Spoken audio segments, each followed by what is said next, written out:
A volcano spews out its awesome wave of destruction. The ancient Romans thought this was the angry work of a powerful god. A god they called Vulcan. 2,000 years later, Vulcan has taken on a new meaning as the name of a destructive rapid-fire air defense weapon.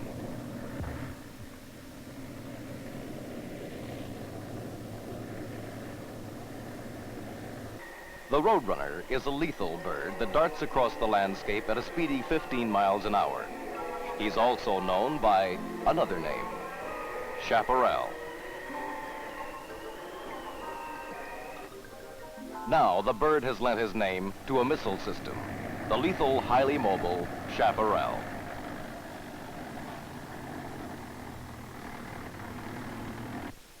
Chaparral, Vulcan, a powerful new pair for battlefield air defense.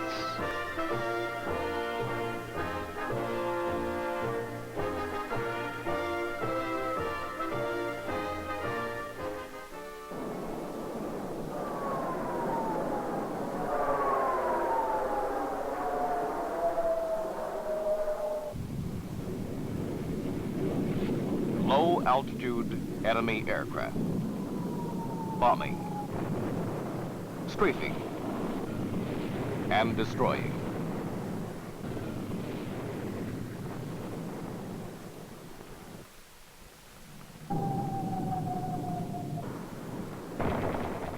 Just a few years ago, our frontline forces were highly vulnerable to air attack from very low altitude.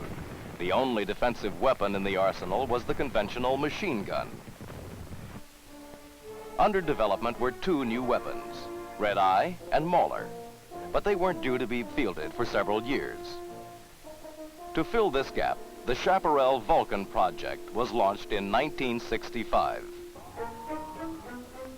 Within a year, early versions of the weapons had been developed to meet the original project guidelines. Those guidelines called for the development of interim weapons until Mauler became available. It was to be a quick, inexpensive job using off-the-shelf hardware, such as an M113 as the vehicle. The weapons were to be highly mobile, capable of defending against low-altitude air attacks, and designed for use in the European theater. Late 1967. The first production model of Vulcan was already undergoing its acceptance tests at Aberdeen Proving Ground. By this time, many things had changed. Mauler had been canceled, giving new importance to Chaparral Vulcan. The interim designation had been dropped, with the weapons now being marked to become a regular part of the inventory. That meant they would have to be able to withstand the environmental conditions anywhere in the world, instead of just in Europe. And it meant the need for building in reliability and maintainability. One thing, though, hadn't changed: the requirement for getting the job done in the shortest possible time. Here, the development team was simultaneously conducting some of the engineering tests and service tests on a production model.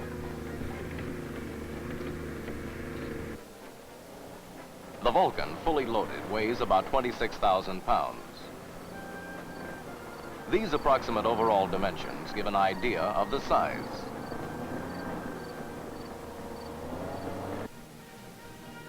For mobility, Vulcan is mounted on a full-tracked vehicle, designated the XM741, that can take most any kind of cross-country terrain. The aluminum body is thick enough to provide light armor protection for the crew. Under the armor is a diesel engine with automatic transmission that'll move Vulcan along at up to 40 miles an hour, with a cruising range of 300 miles.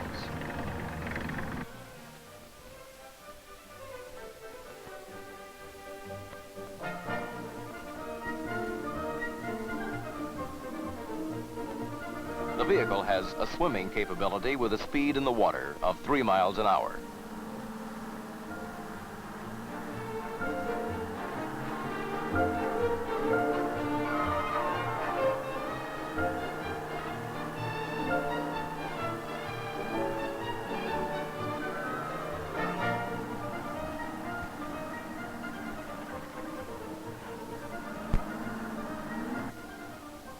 Design objectives for the turret call for it to slew full circle in 6 seconds. Elevation coverage is -5 to +80 degrees.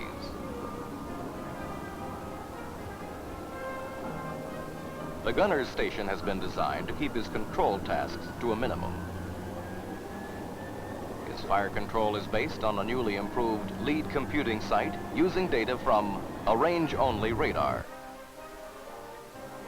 The ammo feed system is linkless and stores 1,000 usable rounds. It can be quickly reloaded at any time in the cycle.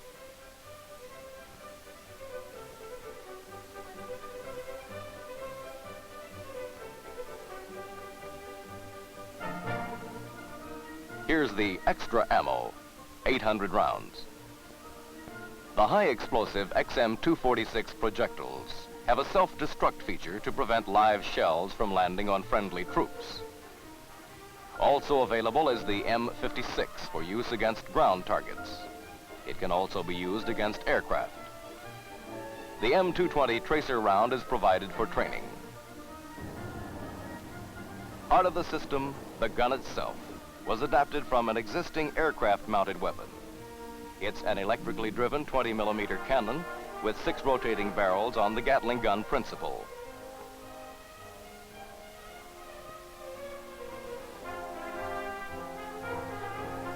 To meet the special needs of airborne and air mobile units, there's another version of Vulcan, designed to be towed by any of a number of vehicles. In this stripped-down version, only 2 important concessions have been made. There's less protection for the gunner and less ammunition. 300 rounds on a linked belt.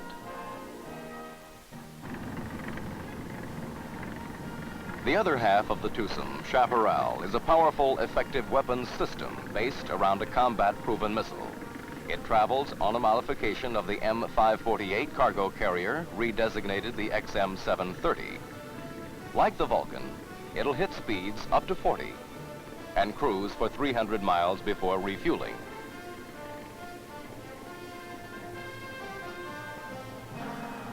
Chaparral's swim kit can be installed in half an hour. Like the Vulcan, it too is capable of swimming inland bodies of water.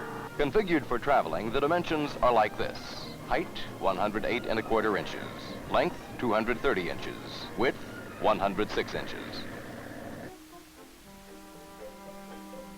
In preparation for firing, the mount raises 2 feet.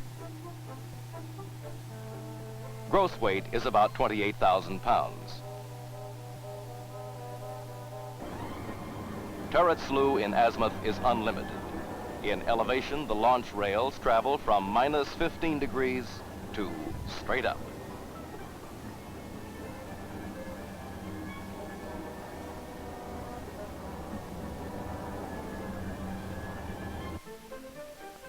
The Chaparral missile, adapted from the Navy's Sidewinder 1C, is just under 10 feet long and weighs slightly less than 200 pounds. 4 missiles are carried on the launch rails while traveling. Additional missiles are stowed in the vehicle. The entire weapon, like the Vulcan, can be transported by cargo aircraft. As shown in this test, engaging a target is simple and quick. The gunner requires the target visually and slews to put his gun sight on it. He gets an audio signal that tells him when the missile has acquired. The missile is guided by an infrared seeker that tracks on a heat source. To improve the eyesight of Vulcan and Chaparral gunners when they're looking for targets, this mobile radar station goes with them in the field.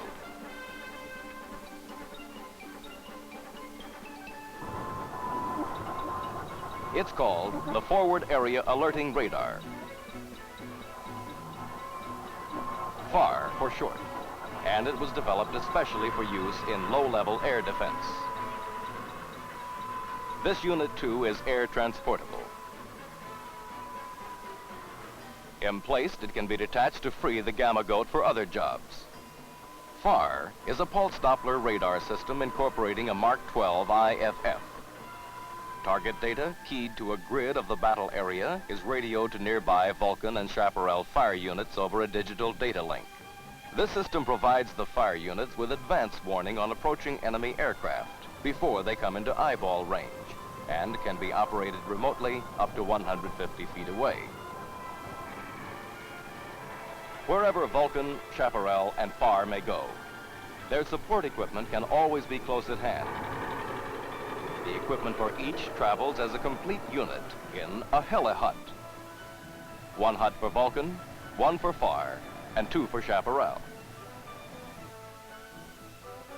Repair and maintenance procedures have been kept as simple as possible, and all the weapon and radar systems have been designed for quick replacement of subunits or full components to reduce downtime.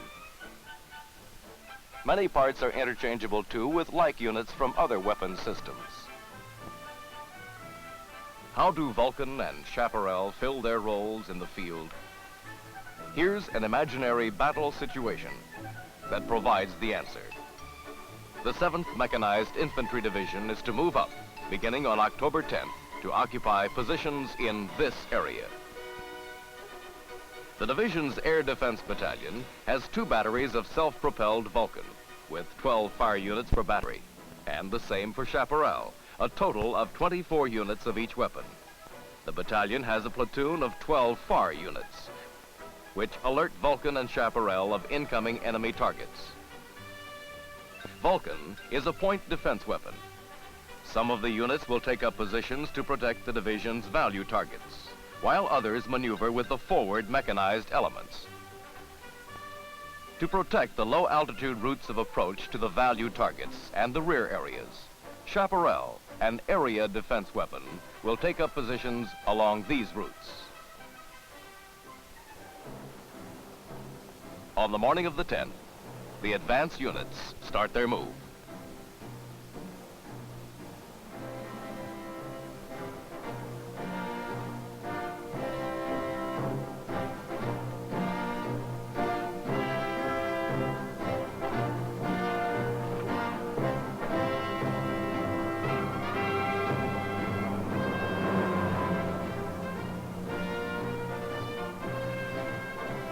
The Vulcans move out to join them. In each is the 4-man crew: driver, gunner, assistant gunner, and crew chief. The weapon is ready and can be fired at any moment without even stopping the vehicle. In its secondary role, engaging ground targets, Vulcan fires at the rate of 1,000 rounds a minute. Meanwhile, readying the Chaparrals, each crew strips off the cargo cover that camouflages the missiles and shelters them from the weather.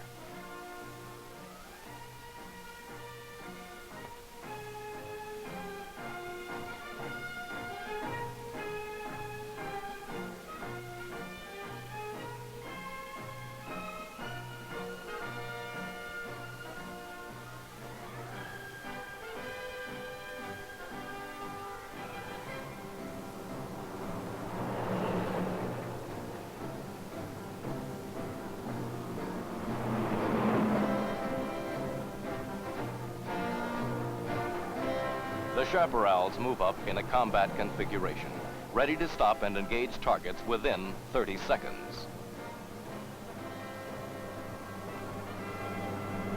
Vulcans take up their assigned positions and prepare for air action. The driver locks out the vehicle's suspension to provide a more stable firing platform.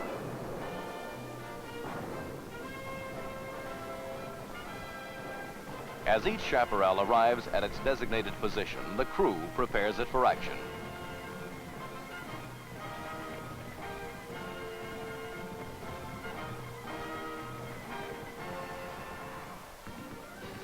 They set blast shields that will protect the vehicle during launch. The observers deploy to spots where they have an unobstructed view of potential targets.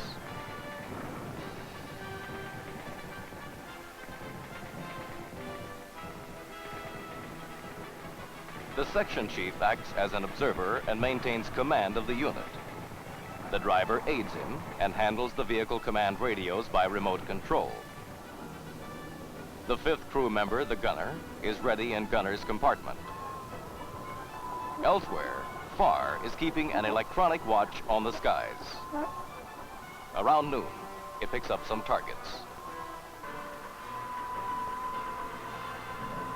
No IFF. They're classified hostile. This information is relayed to the fire units by means of the Rapid Alerting Identification Display Unit, RAID.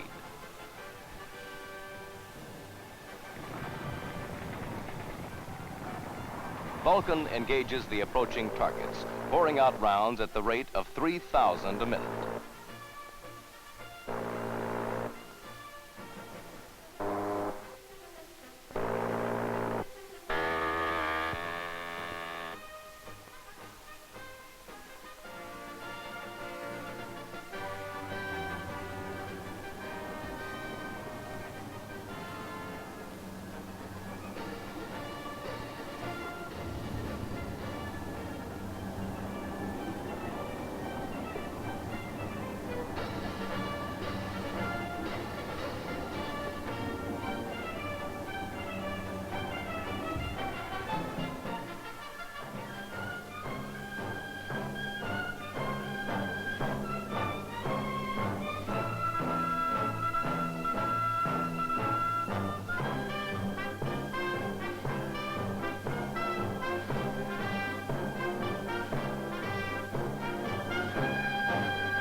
Chaparral combines the destructive power of a proximity fuse and a continuous rod warhead.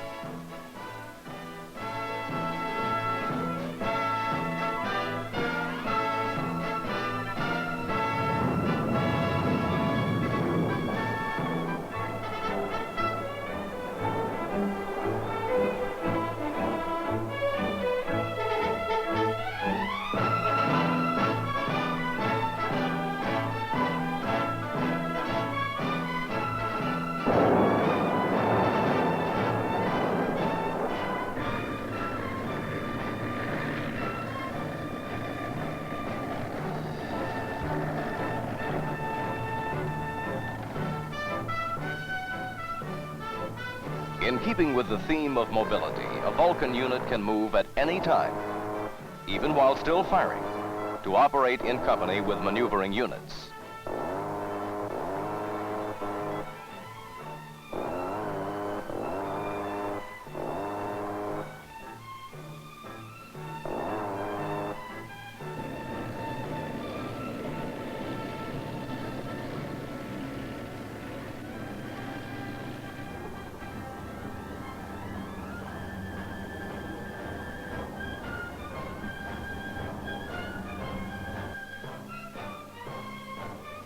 A Chaparral crew can reload the 4 launch rails in only 5 minutes.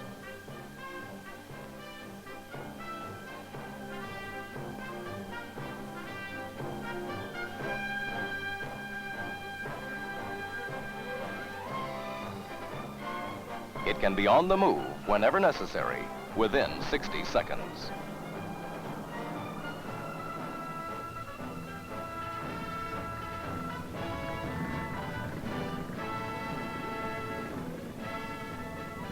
The history of warfare has always been a seesaw battle between offensive weapons and weapons for the defense, between new ways to mount an attack and new tactics and equipment to counter it. To that constantly shifting balance, the Army adds a powerful twosome for air defense: the rapid-firing Vulcan and the lethal Chaparral.